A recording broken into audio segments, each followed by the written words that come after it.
Welcome, everyone. I'm Angelo Robles, and welcome to my Family Office TV. I'm also the founder and CEO at SFO Continuity, a private membership organization for family offices, and the educational platform that is Family Office Masterclass. Welcome today. I'm excited to talk about beginning my journey to Austria, preserving wealth through turbulent times. So I'm really excited again to be traveling the world, but this time having a chance to chronicle it more than I've done before, representing the interest, of course, of family offices. So it's very exciting for me in a couple of more days, technically on the 10th of December. I am off to Austria, primarily Vienna, but some surrounding areas, and a little bit of a surprise visit a couple of hours north that we'll get to with our special guest today as well. I'm incredibly excited. I think Austria is a beautiful country, amazing people, and a lot of history and a lot of culture, and growing in terms of its influence in the world of wealth, banking, and of course, family offices. It may not always get the shine that the great country of Switzerland and even sometimes that Liechtenstein, Monaco, and other countries get, but I think it has, again, an incredible history and culture and opportunity as the world is global, as American families are looking to diversify. There's lots of opportunities to collaborate with the industry, family offices, families, banking, etc. in Austria. I do think it's important for families around the world, especially American families, to think more globally, to have diversity of their trust, their banking, their assets, effectively their resources. And this journey is going to talk, which is one of the reasons why the subtitle is Preserving Wealth Through Turbulent Times. And yes, in case you're wondering, we are for sure in turbulent times. This also relates a little bit to my masterclass, Sovereign Risk and Disaster Preparedness. When I talk about countries to have diversity in and passports, even well before this trip was planned, Austria is one of the countries that made it into my platform to be considered for a variety of reasons. On that note, I would like to also introduce a special guest today who effectively is my family office liaison that really helped to pull or put a lot of this trip together, which will be again over the course of all of next week. And that would be welcome to the show, my friend, Alexander Galambos. Alexander, how are you? Thank you so much. Pleasure. Thanks for having me. I'm excited as well to see you next week. Well, this wouldn't happen without you. You're a force in the industry, you're an intellect, and you're a wonderful gentleman. And I'm very glad that you had a chance to help organize this trip that I'm very excited about taking, and parts of it being chronicled for the world and the family offices to have a little bit of a feel for the trip, the journey, a unique event that's going on that we're going to get into in a second, and a series of brief interviews. And most of them will be brief, that I'll be leading in short form interviews for the most part over the course of my 5 or 6 days. But I guess the principle and the anchor that you were really the force to put together is the premier family office event in Vienna, taking place, I believe it's the 13th and partially the 14th of next week, a legacy of 750 years. If you don't mind, Alexander, if you could give our audience a little bit of context about that. My pleasure. Sure. Yeah. I want to pay upfront some gratitude to you, Angelo, for what you have done to the industry so far, and I'm excited of what is coming or is in the pipeline. So happy to elaborate together on this opportunity. Thank you. Yes, yeah. So in a nutshell, I think to give you a context, it makes sense to how this idea or this momentum came into place. So where this driving force for having a family office gathering in Vienna, in Central Europe.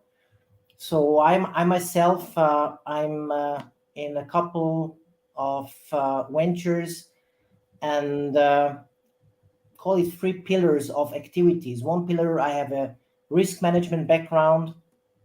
Second one, I'm into silent luxury for one of our watch companies called Serial Number One. And Thirdly, I'm involved in a prop impact tech company, and the roof, so to say, is family office liaison. I'm a very operative guy, so I've been around talking, hearing the challenges of family businesses and then family offices. And you said yourself at the beginning that we are in very much turbulent times. That means that family offices are very much challenged about leaving their comfort zone, right? So there is a lot of transformation happening. And being an entrepreneur, you always, on a 24/7 basis, you have to figure out what's next. And of course, being a family office, there is so much complexity coming to it. So I'm said to be very good in listening to problems and then connecting the dots. So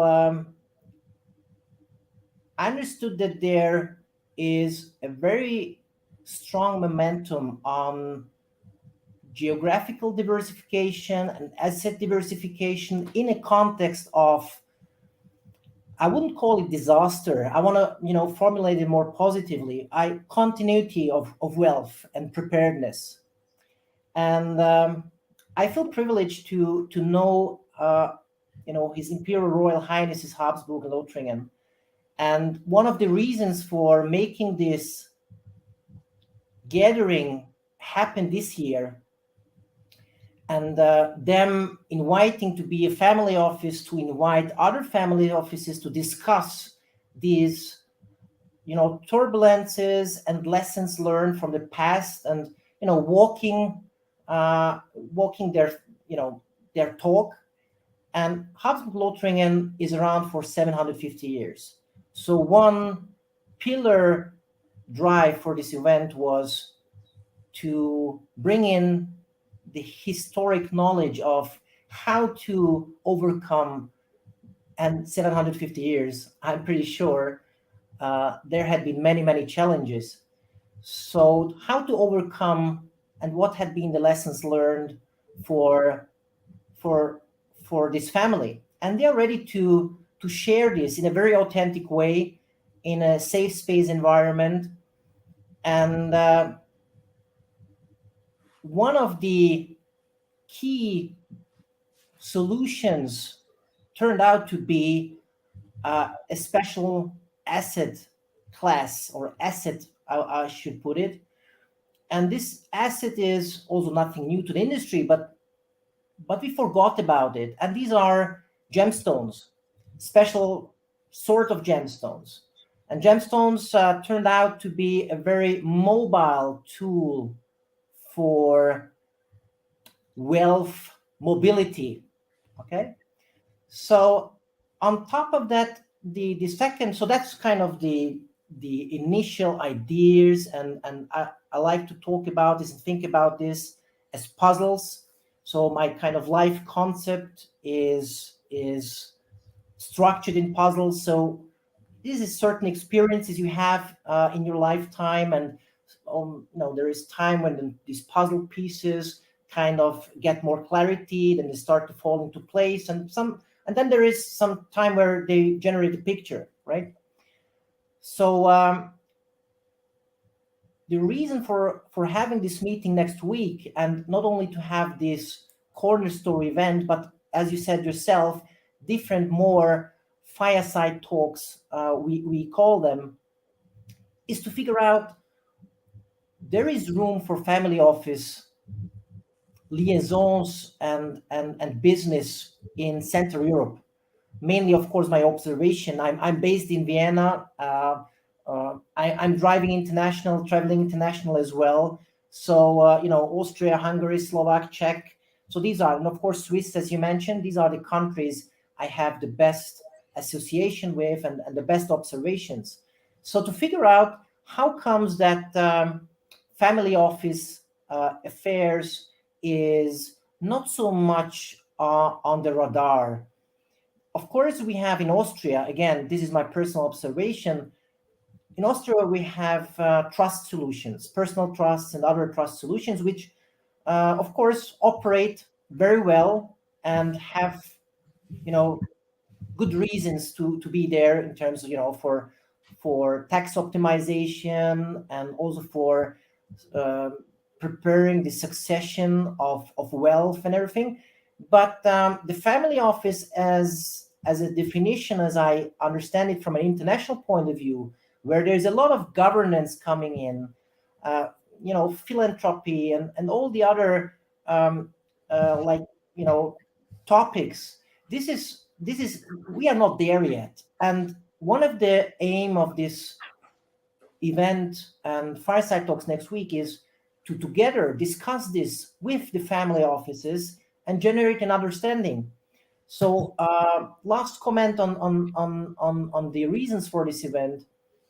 I see that due to the successions of within family offices and the younger generation. So I myself, I'm Generation X.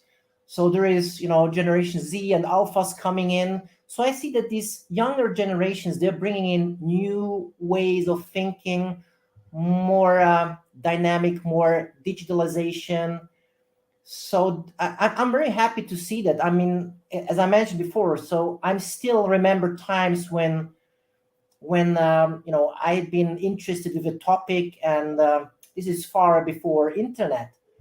So either your first way was to go to see the lexicon you had at home, encyclopedias at home, and you browsed some topics, and then you needed to wait till Monday to go to the libraries to look up information.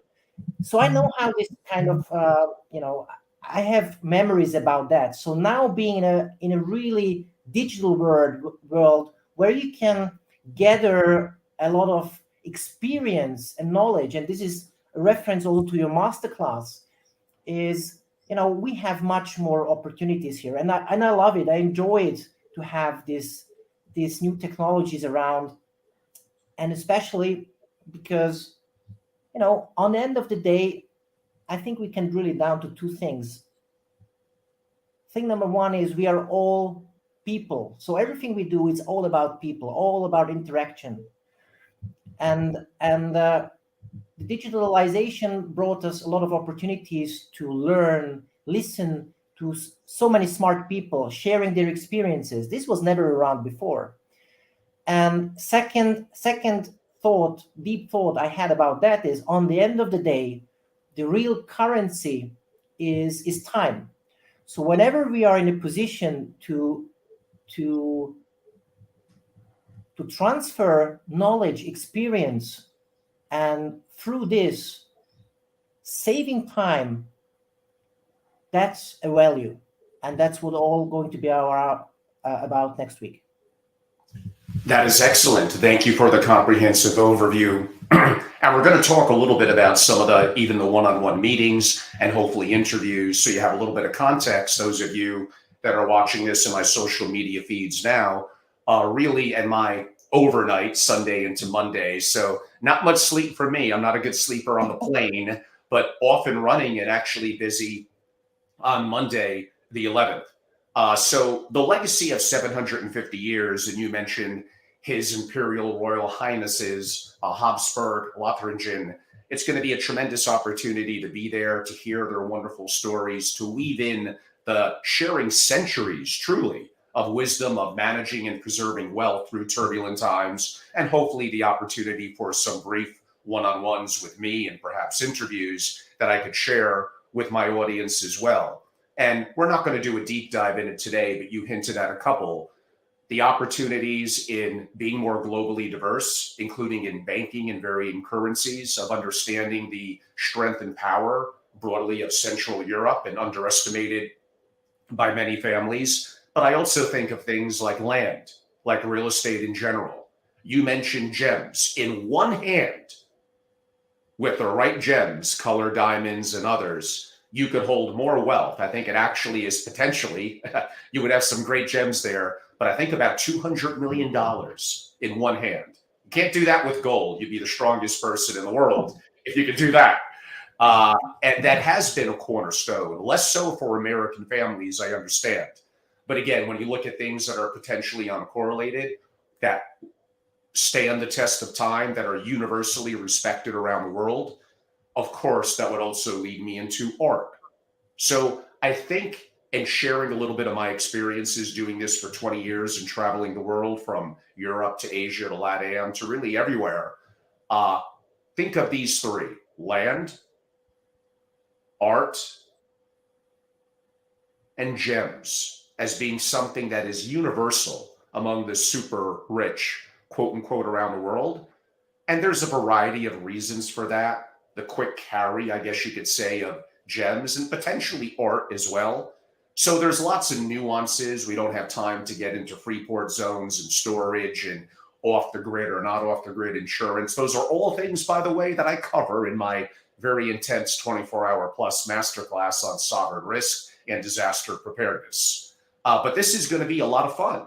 And also, watches, when I think of Central Europe and Switzerland and even some of the things that you're involved in. So this is going to be great. Maybe before I head into sharing a couple of people that I'll be meeting and doing interviews with, I'll give you a chance to respond, maybe comment on anything I said relative to the event, to Central Europe, specifically Austria, maybe watches. I'll leave that up to you. Yes, thank you, Angelo. I will be very brief, but the reason for me to dive into the gems was originally my watch boutique, my watch company. I'm founder and CEO of.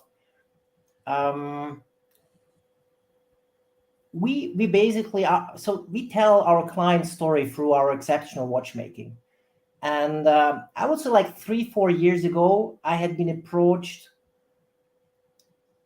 significantly with client requests about having, gems always had been a topic for our watches.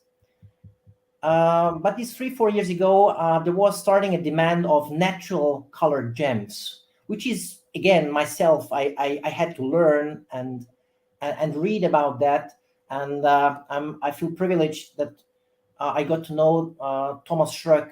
You're going to meet him next week as well, who is definitely one of the top experts in this niche, which it definitely is. So I had been receiving requests for as we do these watches, on client ideas and custom based. To involve gemstones, natural gemstones. So our watches are one of one, so unique. So to bring in unique gems was the idea and the request. And I said, yeah, no problem. We have our international suppliers. So I started to reach out to the typical, suppliers for gems, I would put it like that. And I had to find out that this is a different world. So this is a very specialized niche. So it's, long story short, it's challenge to get hold of the right partner. And again, as always, and I repeat myself here, to find the right people and the right partners and the right mindset. So that's how I started to deal with the gems and start to understand more and figured out that, we talk about a couple of thousands of years history for gemstones. So this is nothing new, but in a way, Yes. yeah. So, but for whatever reason, we will elaborate next week. So there is some thesis for the reasons, but it got, the information got lost or people forgot about it. If you look around, some, royalties and everything. So, when there is some inauguration happening, you see a lot of jewelry, around. So basically, this was my reason to dive into this world and understanding that gems are definitely an asset, and we're thinking about diversification. So again, as always, diversification is king, and this was the initial statement we started our conversation today. So geographical, both applies, geographical diversification and diversification of the assets. So gems seems to be a good idea. And back to you, Angelo. Well, thank you. And yes, I love the old world. I'm an old world kind of guy. Come on, I always wear a double-breasted suit. So for me, art, gems, gold, things that have, again, a culture, a history that goes back preserving wealth for many, many, many years, hundreds of years, thousands of years, and longer, I think has obviously withstood the test of time. But like you said, with the younger generations and a changing world and advent of technologies, we also do have to be abreast of some of the changes and dynamics that are going on and have a little bit of a hand in both worlds. So the opportunity for tokenization, for the hope and promise of blockchain, and really perhaps the true purpose of NFTs, which I suppose is not necessarily digital art, but it's going to be the underlying technology tied into blockchain that allows the opportunity for a fractionalization, for tokenization of assets and resources, including things like art and gems and some of the things we're talking about. Yes, does it make it more complex? Sure. But these are things that as a family and as an investor, and the young ones in the generation of families kind of already know this, but maybe they could do a better job at teaching some of the elders that there is opportunity here. I think for both. I think it's wonderful to be both old world and believe and see, feel, and touch, but the opportunity that times are changing as well. In terms of some of the people that I'll be meeting and having a wonderful opportunity, you mentioned one of them, of course. It's going to be the wonderful professor and expert on gems, and that would be Thomas Schreck. So I very much look forward to that. My audience, I think, are really going to like that one. And let's test my pronunciations here, Alexander, but I look forward to at least meeting, hopefully having a couple of minutes to do a brief interview with Herta Marguerite Habsburg of the legendary Habsburg family, of course, in Austria, Lothringen. So maybe give a little bit of, I think she's an amazing philanthropist, but if you want to give a little bit of context and color, please. Sure. Yes.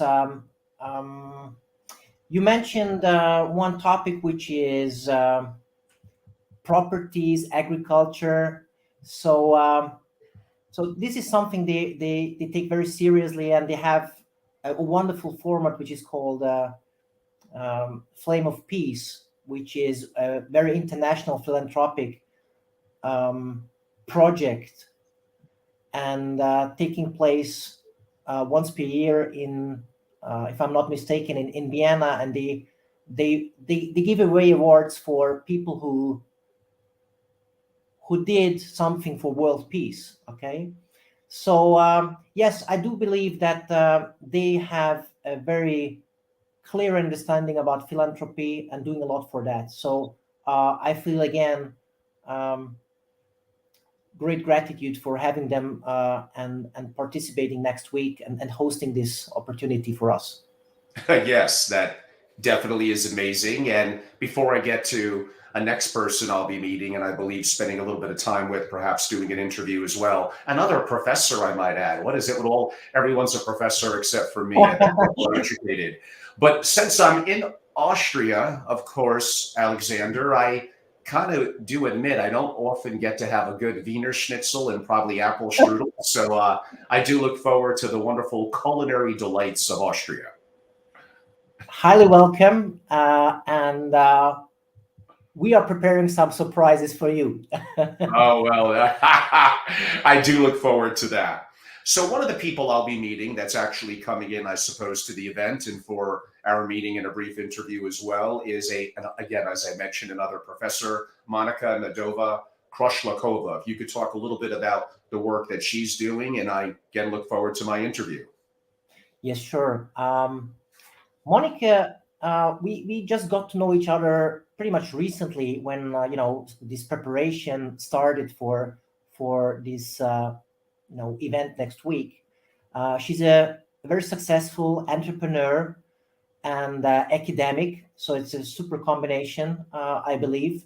So again, she can walk her talk, and I got to know her and immediately enjoyed her dynamics and her momentum. So she's kind of on the forefront to develop the mindset for family office ideas. I will be very cautious in the terminology here, again, because this family office attitude is still to be developed. Especially, we're talking here about Slovak Republic. She's based in. So you will enjoy it a lot. So we are, and she's eager to learn, and that's what it is all about. To allow conversations, take and have your takeaways on the other side. So we both learn from each other. So I'm very much looking forward to that, and the interview with her, and you will love it. And I believe we do head north for a couple of hours one of the days for who would have thought this amazing company would be mentioned in the context of family offices, but you never know. So Alexander and I are heading up about a 4-hour drive, so it's a bit of a haul, a little north of Vienna, I guess you could say, to the amazing company of Red Bull. And it may just simply be a wonderful tour, some photo ops, and hopefully meeting. There might be one of the amazing athletes, rock climbers, and others. I think that's really cool. If we have a chance to say hello and do a quick 30 seconds a minute, great. But I also think there's lots to learn from, again, starting a company, running a successful company, hiring, onboarding, governance that relates from corporate to families, a spirit of entrepreneurship. There's so much to learn, and that cross-pollination, I think, is going to be very cool. So I do look forward, however brief it may be, whether it's 10 minutes for there or 2 hours. I think it's going to be amazing, but I do look forward to meeting with at least some of the good folks at Red Bull. Excellent. Yes. There are continuity topics there as well. I mean, for sure. So this applies there as well in a different context. Again, I believe that the people we are in touch there, again, share the mindset that we are representing. So being open and have a continuity conversation. Yes. And taking it a little bit to the home stretch, and I'm going to mention perhaps 2 more people. In reality, once we're there, once we're meeting, it really is going to be so many different people that I'm meeting, interacting with, sharing what I learn, and the opportunity for a brief interview and videos too, that will be definitely more than simply what I'm mentioning here, but looking to keep this somewhat concise. And again, this goes back to Alexander has basically stolen some of my great verbiage that I haven't even used today, but he has. And many of you know I always talk about continuity. Again, the name of my membership organization for families is SFO, as in single family office, SFO continuity. So family continuity is what it's all about. I always say the greatest threat to the family is the family. And the number one goal of anyone who has a legacy, who's a matriarch and a patriarch, is going to be carrying on the continuity within the family. And no, I won't go over all the granular details, but having a global network, especially in turbulent times, especially in an iconic area like Central Europe, is very, very important. And hopefully what I bring through my relationships of people that I meet and connecting the dots among my relationships with others is hopefully valuable. Now, this name I'm definitely going to have a hard time with, but one of the leading attorneys and really a dynamic figure in Zurich in Switzerland is coming over to meet with us. That would be Marcus Schwienhackel. Did I do that not so bad, or what do you think there, Alexander? Yes, absolutely. You gave it an international flair of pronunciation. All good. Marcus is very impressive. I don't know if you know him a little better, but I do look forward to meeting him and perhaps spending a couple of minutes on a brief interview. Absolutely. Yes, tributes to him as well. So he as well, when I introduced him to this opportunity, so this is when I was talking about mindset before, I said, yeah, sure, give me the details. I'm flying in. I can't be there on the 13th, 14th, but he appreciated the opportunity. So we are going to meet him on Monday and Tuesday. So I'm very much looking forward to that. Very much talking about governments and of course structures. So I'm really, looking forward to this talk and this conversation and exchange of thoughts and experiences. Yeah. Yes. And again, there is no continuity without having effectively a plan. It's not just capacity and capability within the rising generations that's going to be very important, and not even just proper governance. And maybe some of our good friends in Central Europe in governance, I think, will actually be there at this event. I'll have a chance to say hello. That's incredibly important. but the opportunities, again, for diversity, for global mindset.